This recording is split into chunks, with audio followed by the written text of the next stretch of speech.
kita jelajahi dulu dunia filsafat yang membahas tentang self-love ini. Ada beberapa yang menurut saya menarik, gagasan-gagasan para filosof. Misalnya saya awali dari Buddha Gautama. Ada quote terkenal sekali dari beliau, engkau, dirimu, sebagaimana siapapun di seluruh alam semesta ini berhak atas cinta dan sayangmu. Jadi ini Buddha menegaskan hidup ini ya memang harus kita isi dengan cinta dan kasih sayang saja. Baik terhadap diri kita maupun terhadap yang lain. Kalau kasih sayang terhadap yang lain kan sudah sangat sering diceramahkan, sudah sangat sering disampaikan. Yang jarang itu untuk kita menyayangi diri kita sendiri. Maka Buddha mengingatkan, engkau juga berhak kok atas kasih sayang dan cinta itu. Kalau kalian siap berkorban apapun untuk yang kalian cintai di luar diri, harusnya kalian juga siap berkorban untuk dirimu sendiri. Untuk kesuksesanmu, untuk keberhasilanmu, untuk kenyamanan hidupmu. Karena engkau juga berhak atas cinta dan kasih sayang itu.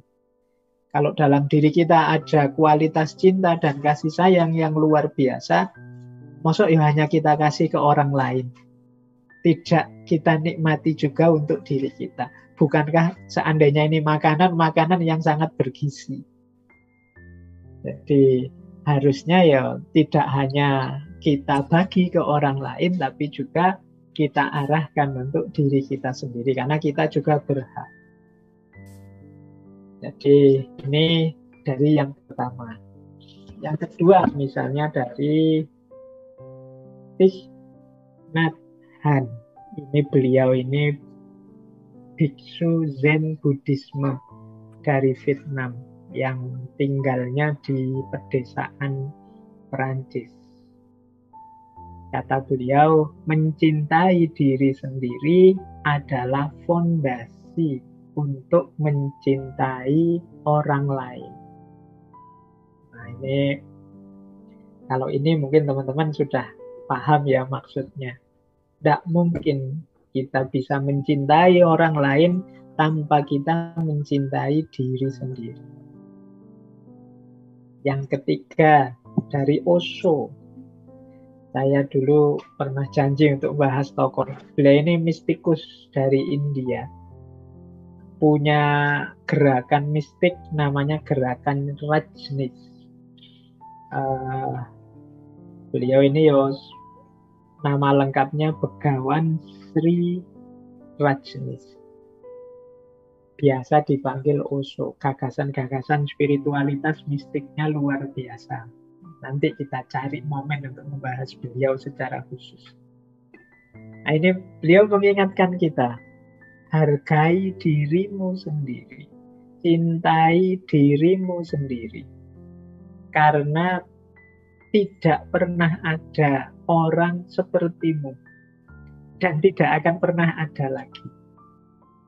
Jadi kalimat ini mengingatkan kita, yuk kita bangga dengan diri kita. Kita sadari keunikan kita. Kita ini juga ciptaannya Allah loh. Karya Allah. Tidak ada yang sia-sia ciptaannya Allah itu. Semuanya istimewa. Maka untuk membangun self-love tadi, mari dicintai diri kita sendiri. Mengapa dicintai? Diri kita ini istimewa. Tidak ada orang kayak kita ini. Ya teman-teman boleh keluar nyari, opo ada orang kembar kayak saya. Tidak akan nemu. Jadi kita ini unik. Saya tidak bilang kita ini lebih baik atau lebih hebat dari yang lain. Tapi kita ini unik. Punya kekhasan sendiri-sendiri. Orang-orang hebat di luar itu juga punya kekhasannya sendiri-sendiri. Hanya saja mungkin mereka pede dan mengaktualkan potensi keistimewaan mereka, sementara kita ini tidak pede, minder, sehingga tidak berani tampil. tidak berani menunjukkan siapa aku yang sebenarnya. Ini menunjukkan kita tidak menghargai diri kita sendiri. Ayo mencintai diri kita. Tidak ada orang seperti kalian. Tidak ada orang seperti saya persis. Tidak ada. Kita ini unik. Kalau kita tidak ada, dunia kehilangan orang seunik kita. Jadi sekhas kita. Loh, apa tidak nangis itu dunia kehilangan orang yang unik kayak kita. Nah, ini gayanya Rajneesh. Kalau mendorong kita untuk pertama-tama memang mencintai diri kita sendiri. Jangan dibalik. Dibalik itu kita lebih fokus mencintai yang lain, yang di luar diri, lupa bahwa dasarnya mencintai yang lain, yang di luar diri itu ya kita harus mencintai diri.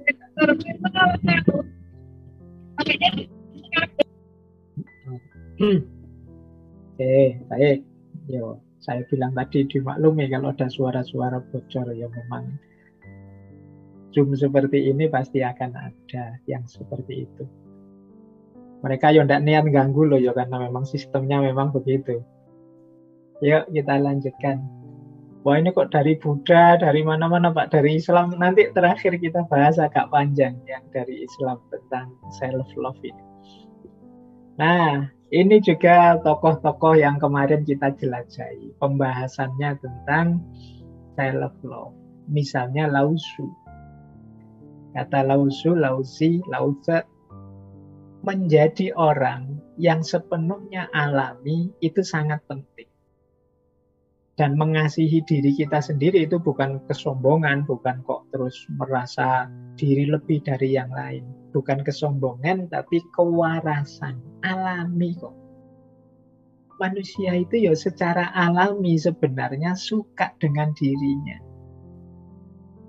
Kalau orang Jawa itu kan punya pepatah, tresno jalaran saka kulino.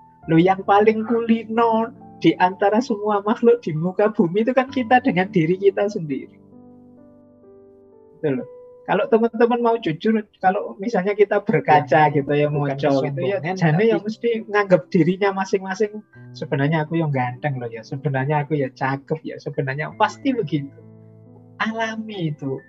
Jadi orang yang waras itu ya pasti dia menganggap ya meskipun aku begini-begini ya penting lah aku begini-begini. Jadi kalau tadi ada orang yang self-hatred itu sebenarnya tidak alami. Mungkin ada pengalaman-pengalaman tertentu yang membuat dia jadi negatif cara berpikirnya.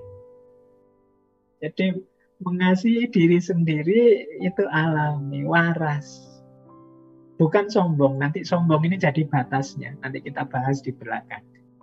Tapi enggak, alami normal. Orang itu ingin sehat, itu kan namanya dia mencintai dirinya. Ingin nyaman, namanya mencintai dirinya. Ingin senang, ingin bahagia, itu kan alami saja. Orang mencintai dirinya. Justru kalau ada orang kok aneh-aneh, saya tidak ingin bahagia Pak, biarlah saya sakit saja Pak. Nah, ini kan cara berpikir yang aneh. Kalau teman-teman dengar logika seperti ini kan rasanya tidak nyambung. Meskipun nanti kalau dijelaskan secara bulat ya mungkin bisa saja dapat justifikasi. Tapi logika normal itu ya orang itu nyari nyaman, nyari enak, nyari senang. Nah, ini kata Lao Tzu, ya menjadi orang yang sepenuhnya alami itu sangat penting. Jadi yuk biasa saja. Kalau memang kita suka dengan diri kita, kita wujudkan itu, kita hidupkan itu. Bahkan kata Spinoza, memelihara diri, peduli pada diri sendiri, itu termasuk kebajikan yang tertinggi. Oke. Berarti kalau tadi kan awalnya cinta diri baru cinta yang lain. Kalau ini yang tertinggi berarti puncaknya. Kata Spinoza, filosof barat. Ada lagi ini dari filosof Stoa kemarin, Kaisar Marcus Aurelius.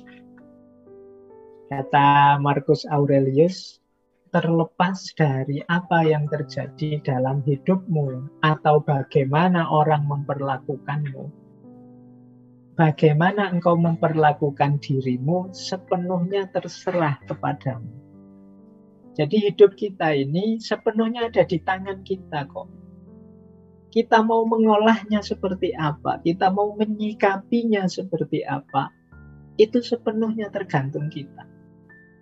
Loh, tapi kalau ada orang maki-maki kita, Pak, kalau ada orang menyerang kita, menyakiti kita, loh, orang itu kan ada di luar diri kita. Ada orang maki-maki kita, terus kita bilang, ya terserah kamu lah, kamu maki-maki.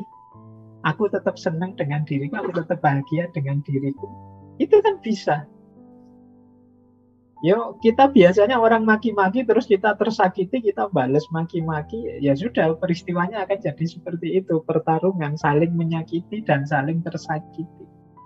Padahal kita loh yang mengendalikan diri kita ini sepenuhnya.